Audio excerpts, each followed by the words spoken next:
Manifestation is everywhere right now. It is in your feed, your group chats, under every video about wealth, love, or a better life. Millions of people are teaching it. Millions more are living it, filming it, whispering it to themselves before they fall asleep. And yet, with all that noise, almost nobody says the one thing that actually decides whether any of it works. Here is what you have probably been told. Think positive, feel it as already yours, then wait for the universe to deliver it like a package you ordered. That version is not wrong. It is unfinished, the first page of a story handed to you as the whole book. You are about to meet two people who wanted something just as badly as you do, did real work toward it, and still watched the door stay shut. Beneath the mind reading these words sits your subconscious, and beneath that, a nervous system and a body that decide nothing on their own. They only react to what your subconscious already labeled safe long before today. That order is what nobody tells you about manifestation, and by the end of this video, you will know exactly where in it your own desire keeps losing. Think of a thermostat. You can walk up to it and set the number you want, 72 degrees, warm enough to feel comfortable, cold enough to feel alive. That is what your conscious mind does every time you say what you want out loud. It sets the number, but a thermostat does not warm the room. A furnace does, and the furnace does not answer to the number you just typed in. It answers to the set point that was programmed in long before you touched the display, sometimes years before, sometimes by someone else's hand entirely. If that set point says 60 degrees, the room stays cold no matter how firmly you press 72. The furnace is not being stubborn, it is doing exactly what it was told to do. Your subconscious mind is that set point. It is the older, deeper instruction, built from everything you lived through before you had the vocabulary to question any of it. A parent's face when a bill arrived, a sentence overheard about people who have money, a moment where wanting something out loud got you laughed at or punished. None of that required your permission. It just got programmed in, the way a child learns which floorboard creaks without ever being taught the word for it. And your nervous system, along with your body, is the furnace. It does not decide anything on its own. It reacts. When your conscious mind says, "I want financial freedom," but your subconscious set point still reads, "Money is dangerous. Money changes people. Money is the thing that ended my parents' marriage." Your nervous system does not debate the two positions. It simply obeys the older instruction. It tightens your chest at the thought of asking for a raise. It floods you with a vague dread right before you open your bank app. That is not weakness. That is a furnace running its program. If anything, it is proof the system works exactly as designed. A body that learned, at some point, that safety meant staying small. That is not a flaw to be ashamed of. It is a protection that once made sense. Picture a woman sitting across from a client, quoting a fair price for her work, a number she has calculated carefully, one that covers her time, her skill, her rent. Her conscious mind is certain, but before the words leave her mouth, the number quietly shrinks. She hears herself offer a discount nobody asked for. She will call it being generous. It is not generosity. It is the furnace running an old set point that once read, "Wanting more than enough makes you unsafe to be around." This is the order nobody explains. Thought, then belief, then the body's reaction to that belief, never the other way around. You cannot out-argue a furnace by shouting a new number at it. Carl Jung spent much of his life studying exactly this kind of gap, the parts of the mind that operate underneath conscious will, quietly directing behavior the conscious self swears it never chose. He called the unclaimed material of the psyche the shadow, and one of his central findings was simple and uncomfortable. What is not brought into conscious awareness does not disappear. It shows up anyway, disguised as fate, as bad luck, as a pattern that just keeps happening, as a string of coincidences that all seem to lead back to the same locked door. So here is the first move, and it asks nothing dramatic of you. Not tonight, not this week, just this. The next time you picture the life you say you want, and you feel your jaw tighten, or your stomach fold, or a subtle urge to change the subject, do not fix it. Do not argue with it. Do not shame yourself for feeling it. Just notice it. Name it in your own mind, quietly, the way you would point at weather passing overhead. There it is. That is the entire practice for now. You are not reprogramming the furnace yet. You are finally reading the number it has been running on this whole time. And that alone changes what you are dealing with. Because once you can see the set point, you stop mistaking it for the truth of who you are. It becomes information instead of identity, and there is a second layer underneath even this one, a place where wanting something is not the same as becoming someone who can actually hold it once it arrives. There is a private club in most cities that nobody bothers naming because everyone already knows it by its function. The kind of place where knocking harder on the door has never once gotten anyone in. The people inside are not choosing based on who wants it most. They are choosing based on who already looks, moves, and speaks like someone who belongs at that table. Desire gets you to the door. It has never once gotten anyone past it. This is the part that gets skipped when people talk about wanting something. I want a compatible relationship sounds like a request placed at a counter, something you can want hard enough and eventually receive. But underneath that sentence, if you are honest with the mechanism instead of the wish, what you are actually declaring is closer to this. I choose to become the kind of person a compatible relationship would recognize as a match, not a customer, a member. That distinction changes everything about what happens next, because the moment you declare a match instead of a want, the set point from before gets a very specific job. It starts checking your current identity against the one you just claimed. And it will show you, sometimes uncomfortably fast, every place the two do not line up yet.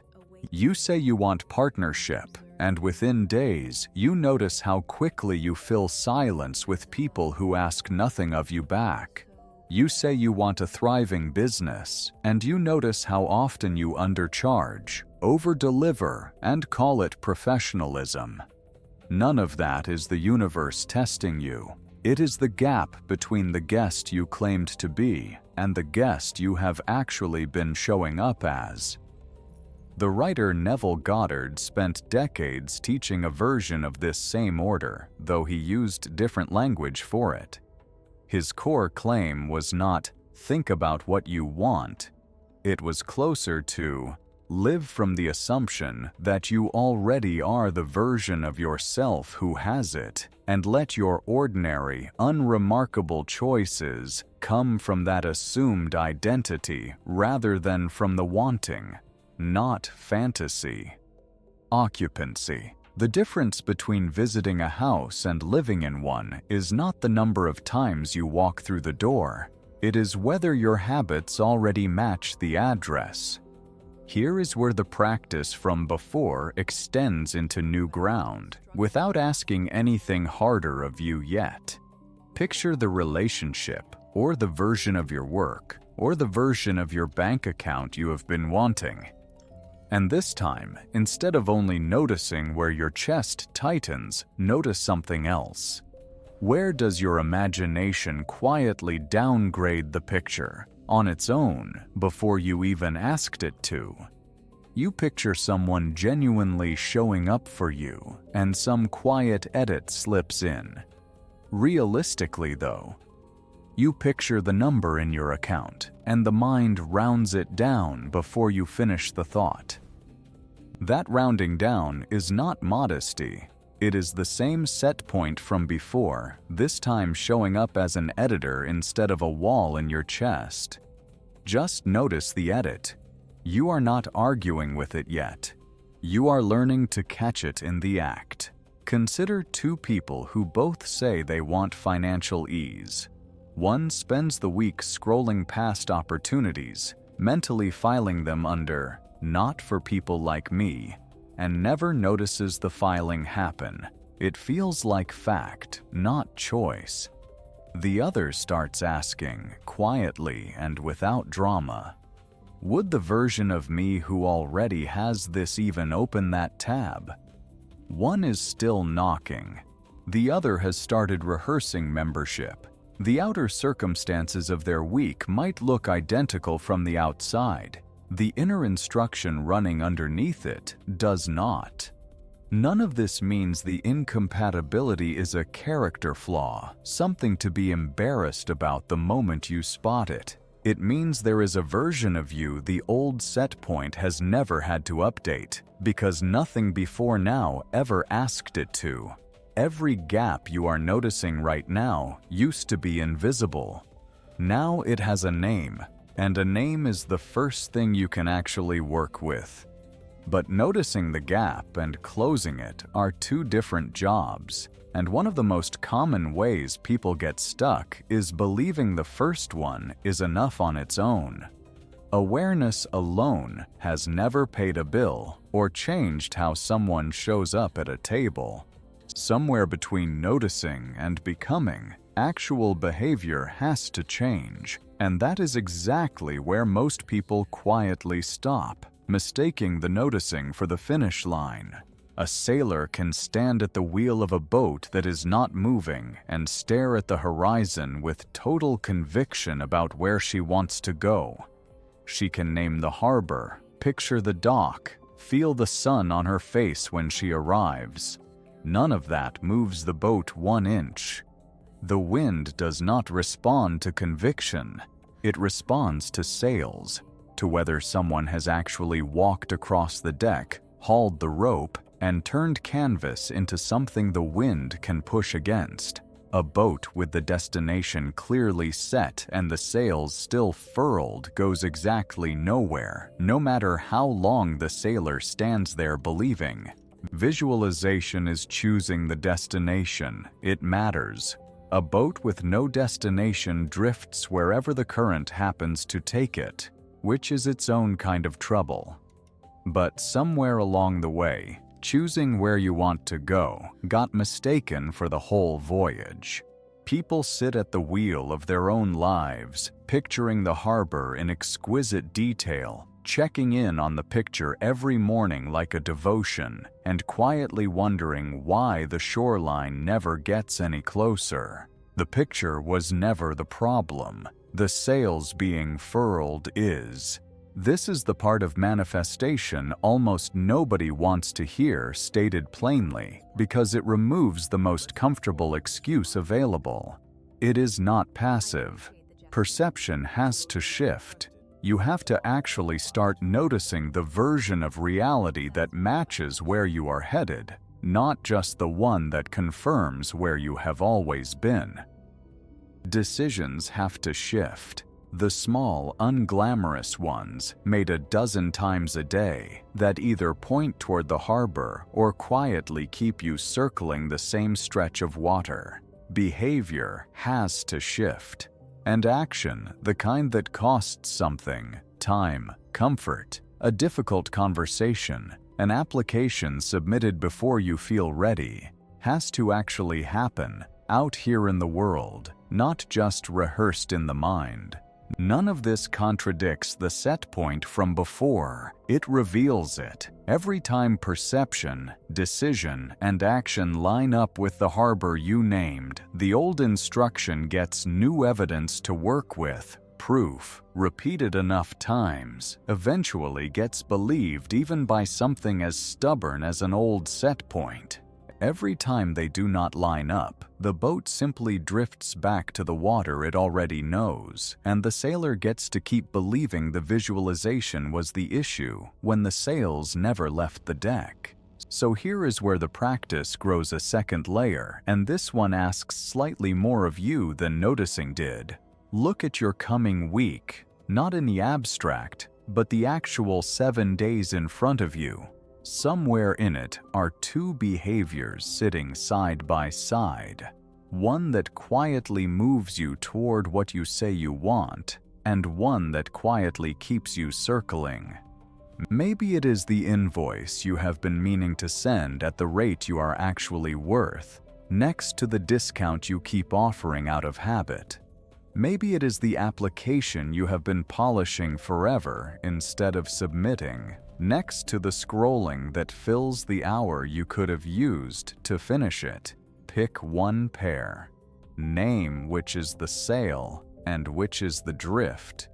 And then name, honestly, what staying in the drift is costing you, not in some vague future sense, but this month, this year, in the currency that matters most to you. None of this means the drift was ever a moral failing. Drifting is what water does to anything that has not been actively steered. It is the default state of a boat, not evidence of a bad sailor. The old set point kept you circling the harbor it already trusted, and for a long time, that circling probably kept you safe from currents you were not ready for. The point is not to be angry at the drift. The point is to finally notice it has a direction, and that direction is not the one you have been claiming out loud. You do not have to fix both behaviors today. You only have to be able to say out loud or on paper which one is which. Very few ever do even that much, which is exactly why the same week keeps repeating itself with a new date stamped on top of it. But naming the cost of staying is only half the ledger. The other half is harder to look at directly because it involves naming what changing will actually cost you too. And that is a bill hardly anyone ever lets themselves read in full. Nobody renovates a house by moving out first. The plumbing gets torn open while you still cook dinner in that kitchen. The dust settles on the same couch you sleep on. For weeks, sometimes months, the house looks worse than it did before anyone touched it. Walls half open, wiring exposed, nothing where it used to be. And there is no way to reach the finished version without living uncomfortably inside the demolition. Anyone who has actually done a renovation knows this. Anyone who has only seen the before and after photos online assumes it should feel smooth the whole way through and panics the moment it does not. This is the part of manifestation that gets left out of every glossy version of the idea. Choosing what you want is also, quietly, choosing a set of consequences you have not fully priced yet. Staying exactly as you are has a cost, the slow compounding cost of another year spent circling the same water. But changing has a cost too, and it is due much sooner. You will have to let go of strategies that have genuinely worked for you, the ones that kept you liked, kept you safe, kept the peace at a price nobody wrote down out loud. You will have to feel the specific fear that shows up right before a boundary gets spoken for the first time. You may have to unlearn a story about yourself that took decades to build, one that was never true but was at least familiar, and familiar has always felt safer than true. Bruce Lipton, a cell biologist who spent years studying how cells respond to their environment, made an observation that applies directly here once you translate it out of the lab. A cell does not change its behavior because it has been convinced by an argument. It changes because the signal coming from its environment changes consistently, long enough for the cell to stop treating the old signal as the only reliable one.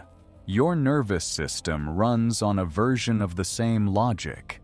It does not update because you believed hard enough for one afternoon. It updates because your actual environment, your decisions, your behavior, the rooms you are willing to sit in, and the ones you are willing to leave, sends a different signal again and again until staying open finally reads as safer than staying small. This is where the real list finally gets named instead of gestured at. Choosing to change usually means choosing to disappoint someone who benefited from your old shape. It means facing whatever the boundary was protecting you from feeling in the first place: grief that got postponed, anger that never had anywhere safe to land, a fear of being truly seen that is older than the goal itself. It means taking a risk with no signed guarantee attached, stepping into a version of your week that has no script yet. None of this is decoration on the process. This is the process. That in-between period, while the new signal is being sent but has not yet been trusted, is exactly where the disorientation lives. The old identity is not being punished. It is doing exactly what identities do when their environment starts to shift out from under them, grasping for the version of the walls it already knows the shape of, even if those walls were never particularly kind to you. This is not a sign that something has gone wrong. It is what demolition always looks like from the inside before anyone can see the new layout. None of this is a reason to stop. It is context so that when the discomfort actually shows up, and it will, you do not mistake it for proof you chose the wrong thing. Somewhere in your own life right now, there is likely a version of this already happening in miniature, a conversation you have been avoiding, a boundary you have been rehearsing but not yet spoken, a room in your life you already suspect you are meant to leave. You do not have to solve it today. You only have to recognize it for what it is when it appears, not a warning sign telling you to turn back, but dust in the air of a house that is, slowly and unglamorously, becoming something new. Which brings the question that theory alone can never answer, no matter how well the mechanism gets explained. What does all of this actually look like in a life, played out over months, with real stakes attached to every choice? Daniel had been seeing clients out of borrowed office space for 11 years. Someone else's waiting room, someone else's schedule, someone else's cut of every session before his own paycheck ever got calculated. He wanted his own practice, a place built around the kind of therapy he actually believed in, longer sessions when someone needed them, a sliding scale for people the standard system usually priced out, walls he could paint the color he wanted instead of the beige the landlord chose in 2009. He had wanted it for years. He had pictured the waiting room in enough detail to describe the chairs. Then something happened that looked, from the outside, exactly like the universe finally answering. The practice he worked for was opening a second location across town, and the owner asked Daniel to run it, set the hours, hire the front desk, put his name on the door as clinical lead. Daniel took it almost before the sentence finished. This felt like proof. This felt like the set point finally lining up with the destination. He told himself this was the stepping stone, the sensible on-ramp before going fully independent. A few months later, a small building near his apartment went up for lease. The right size, the right price, 3 blocks from a neighborhood full of exactly the clients he most wanted to serve. He mentioned it, carefully, to 2 colleagues over coffee, the way you test an idea out loud before you are ready to act on it. Word travels fast inside a small practice. By the following week, the owner called him in, visibly hurt, asking if it was true that Daniel was planning to leave and open something 2 miles away. And here is the part worth slowing down on, because it is the part that actually decided the outcome. Daniel had every right to leave. He had built the second location from nothing, proven his value a dozen times over, and owed the owner nothing beyond professional courtesy. But the thought of the owner's disappointment landed in his chest like something dangerous, and before he had time to notice the reflex happening, he was already downplaying it. Just an idea, nothing serious, I love it here. And then spending the following month working even harder than before, staying late, covering shifts, quietly trying to earn back a trust he had never actually lost. The lease listing expired unrented. Someone else took the space. Not long after, Daniel started seeing a handful of private clients on weekends, telling himself this was at least a start toward independence. But when it came time to set his rate, he found himself matching whatever a friend of a friend said they could afford, adjusting downward whenever a client hesitated, never once running the actual math on what covered his time and his training. 6 months in, he tallied it up and realized the weekend practice had cost him money once he counted his hours honestly. He told a colleague, only half joking, that maybe this whole idea of building something of his own just was not meant for people like him. Maybe the timing was wrong, maybe the field was too saturated. Anything except the sentence that was actually true. He had never once let himself risk being disliked in service of the thing he said he wanted most.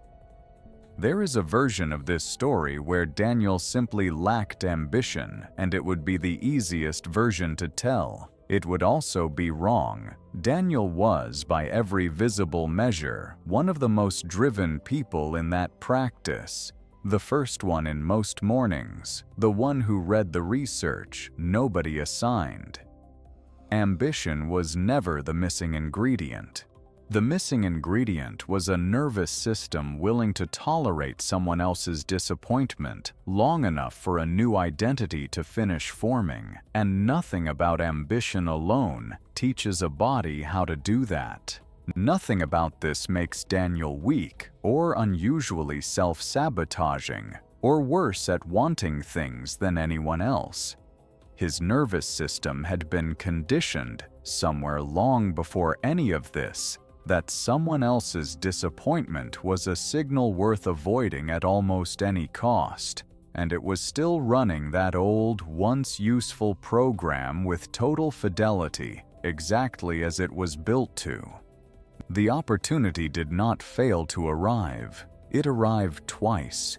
What was missing both times was never the manifestation.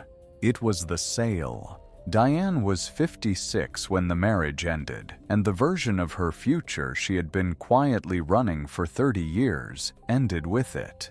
She had not built much of her own outside that structure, not out of laziness, but because the structure had asked her not to, gently and repeatedly, in 100 small ways she only recognized in hindsight.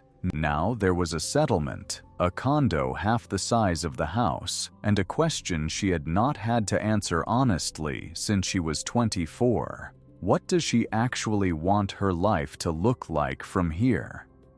2 answers showed up, and they did not agree with each other.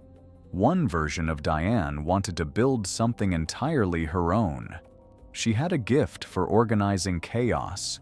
had quietly run every fundraiser and community project for a decade without ever putting her name on the flyer, and some early, tentative research suggested a real consulting business in that exact skill.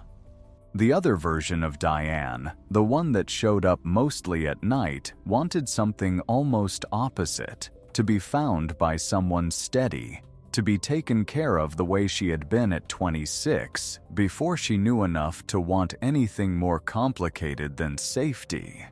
Neither desire was fake. That is the part that made it so disorienting.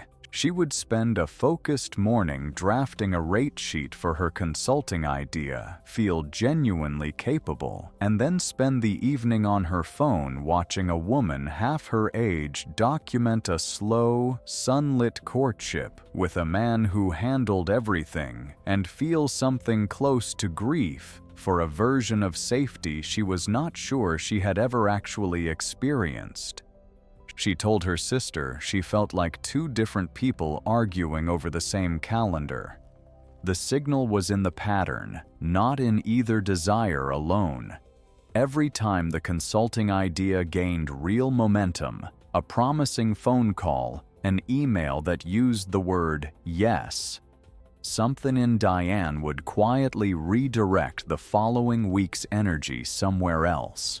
More scrolling, more re-watching the same romantic film with the same carton of ice cream. Not out of laziness, and not because the business idea had failed, because some older part of her system read forward motion on the business as forward motion away from the other desire, as though wanting both at once meant she would eventually have to choose which one to betray, so she kept unconsciously choosing neither, at full speed, in both directions. This is where the earlier layers finally meet inside a single life. It was never just a scheduling problem, and telling Diane to simply try harder on the business would have missed the actual mechanism entirely. Two identities were drawing from the same finite well of attention, and until she was willing to look directly at both of them instead of only the one that looked more productive on paper, the well would keep running dry in whichever direction she was not currently defending. Here is the third layer of the practice, and it is the one that finally asks something real of you. Take whatever you are about to do next, the next hour, the next decision, the next conversation, and before you do it, ask one quiet question: which version of me does this feed? Not which one is right, not which one you are supposed to want, just which one, honestly, is being fed by the next thing you are about to do. Diane started doing exactly this, one choice at a time, and the answer was not always the one she expected. Some days, the honest answer was that scrolling fed the frightened 26-year-old, and she let herself notice that without punishment. Other days, she picked up the phone and made the call anyway, feeding the version she was actually becoming, one deliberate choice heavier than the day before. None of this made Diane confused in any way that deserved correction. A woman does not spend 3 decades inside a structure that rewards dependence and then simply switch preferences overnight because the paperwork changed. Both futures were legitimate. The only real mistake was assuming, the way most people quietly do, that wanting two things meant something was broken in her, when the actual work was never choosing one and discarding the other, but learning to ask which one this particular hour belonged to. She never fully silenced the part of her that still, some nights, wanted to be found and taken care of. She did not need to. She needed to stop pretending it was not there, competing for the same hours as the future she kept telling everyone she wanted. A 3-legged stool does not fail because one leg is weak. It fails because it is missing a leg entirely, and no amount of strength in the other two ever makes up the difference. You can sand the remaining legs smooth, polish them until they shine, reinforce them twice over. The stool still tips the moment real weight sits down on it. Plenty of people trying to change their life are quietly working with a two-legged stool and wondering why it will not hold them. Look back at Daniel and at Diane, and the shape of what actually happened becomes easier to see stripped of the details. Daniel had the set point named. He knew, on some level, that pleasing people ran underneath his decisions. He had named the drift too, the discount he kept offering without doing the math. What he never got to, not until the second missed opportunity made it impossible to ignore, was the third leg, choosing, on purpose, to let someone be disappointed in him in service of the life he said he wanted. Diane had the opposite gap. She could name which version of herself a given hour was feeding. The third layer came easily to her once she started looking. What she had never done was the first, quieter work of simply noticing, without judgment, that both desires were real and neither one was a mistake to be corrected.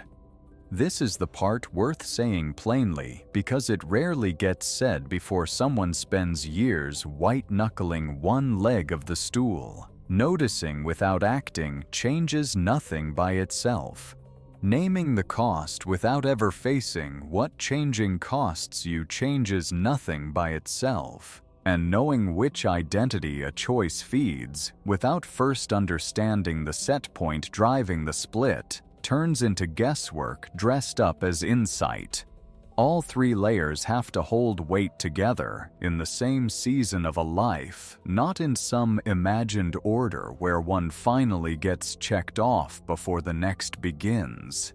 There is an old teaching, thousands of years older than any modern language used to describe a nervous system, sometimes called the law of correspondence, the idea, found across the Hermetic tradition and echoed since in a dozen different vocabularies, that what happens on the inside of a person eventually shows up, faithfully, in the shape of their outer life, not as punishment, not as reward, as correspondence, as an outer world quietly, mechanically reflecting whatever arrangement is actually running underneath. Seen through that lens, Daniel's unrented listing and Diane's stalled business were never random misfortune. They were the outside catching up, exactly and only, to what was still unresolved on the inside. Before insisting harder on any specific desire, then, there is a question worth asking honestly, the kind of question most people skip because the mechanism itself is more interesting than the pause. Does this desire actually reflect what you value, or does it reflect a picture you inherited from a parent, a decade, a version of success that was never actually yours to begin with? Sometimes the desire survives that question completely intact, sharper and more certain than before. Sometimes it changes shape entirely, and that is not failure either. That is the desire finally getting to be examined by someone with enough distance to see it clearly, instead of being chased blindly for another 10 years. There is a kind of relief that shows up once all three legs are finally in place, and it rarely gets mentioned alongside the harder parts of this work. It is not the relief of arriving. Nobody in this story has arrived anywhere yet. It is the relief of no longer needing to guess. For years, both Daniel and Diane experienced their own stuckness as a kind of fog. A vague sense that something was wrong without ever being able to name it precisely enough to address it. The fog does not lift because the problem gets solved. It lifts the moment the problem finally gets named correctly, because a named problem, however difficult, can actually be worked with, and an unnamed one can only be endured. The system, once assembled, is not complicated, even if none of the three pieces are especially comfortable on their own. Notice the reaction without flinching from it. Name the cost of staying and the cost of changing in specific, honest terms. Ask which version of yourself each choice is feeding, and let the answer inform the next one. 3 legs, holding actual weight instead of 2 legs, and a story about why the stool keeps tipping over. Here is the thing worth saying directly, because by this point in the video, without meaning to, you may have started collecting evidence against yourself instead of information about yourself. Every gap, every drift, every split identity named so far can start to feel like a growing case file. Proof that something in you has been sabotaging your own life this whole time. That is not what any of this was for. Go back to the moment your chest first tightened at the thought of already having what you want. That tightness was never an obstacle standing between you and the life you are building. It was a map. It told you, with more precision than a year of vague wishing ever could, exactly where the old set point still holds authority, which means it told you exactly where to direct the only kind of attention that actually changes anything. A locked door is frustrating. A locked door with the outline of its own key drawn directly on it is something else entirely. There is a reason so many people quietly walk away from manifestation work exactly at the point where it starts revealing something real. The version being sold online promises comfort, a universe that responds the moment belief is strong enough. The version that actually works asks something closer to honesty, and honesty, especially about your own patterns, was never going to feel like comfort on the first pass. Walking away at that point does not mean the work failed. It usually means the work finally started, and the person mistook the friction for proof it was not for them. This is the quieter promise underneath the louder one about getting what you want. The process of trying to manifest something honestly, all the way through, teaches you who you actually are, faster and more accurately than almost anything else available to an adult life.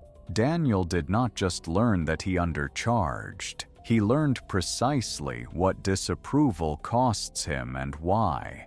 Diane did not just learn she was split. She learned which parts of that split were actually hers and which had simply been handed to her early enough that she mistook them for her own preference. That kind of clarity does not arrive from comfort. It only ever arrives from friction, examined honestly instead of avoided.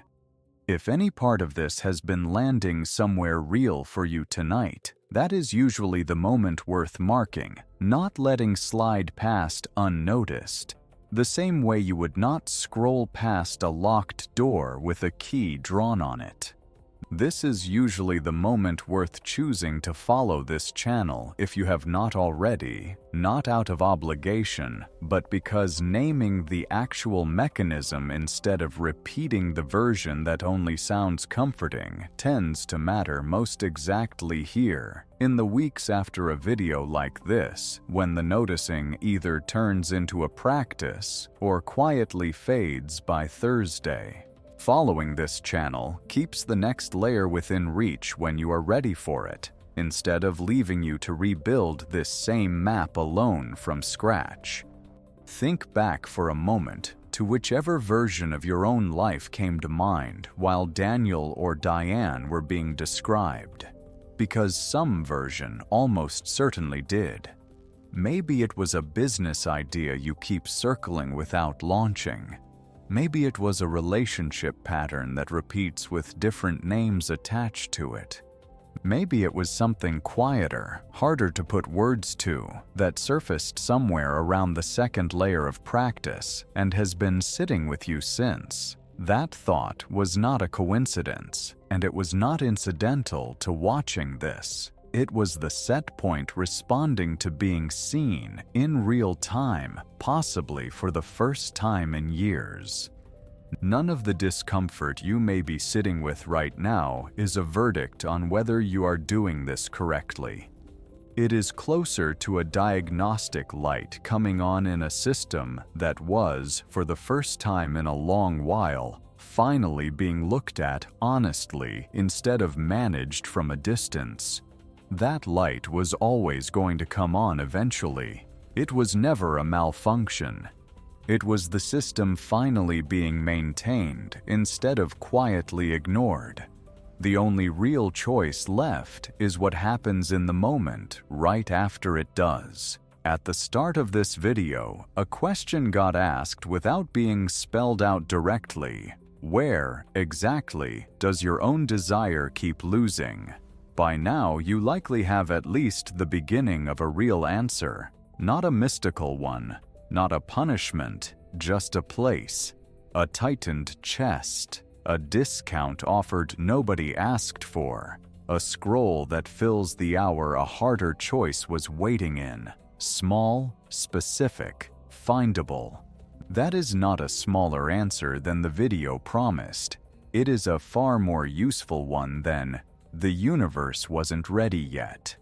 The set point that decided, back in the opening minutes, what your body would treat as safe enough to hold. That decision is not permanent. It was never carved into you at birth. It was built the same way any long habit gets built, one repetition at a time, which means it can be built differently, the same way, one repetition at a time, not overnight, not through a single afternoon of belief.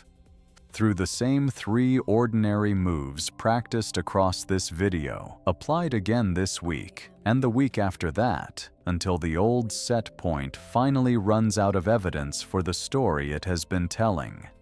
If this changed even slightly how you are thinking about your own stuck place tonight, staying around this channel is where that gets carried further. There is more of this mechanism worth mapping, one honest layer at a time, for anyone willing to keep looking instead of turning away at the first sign of friction.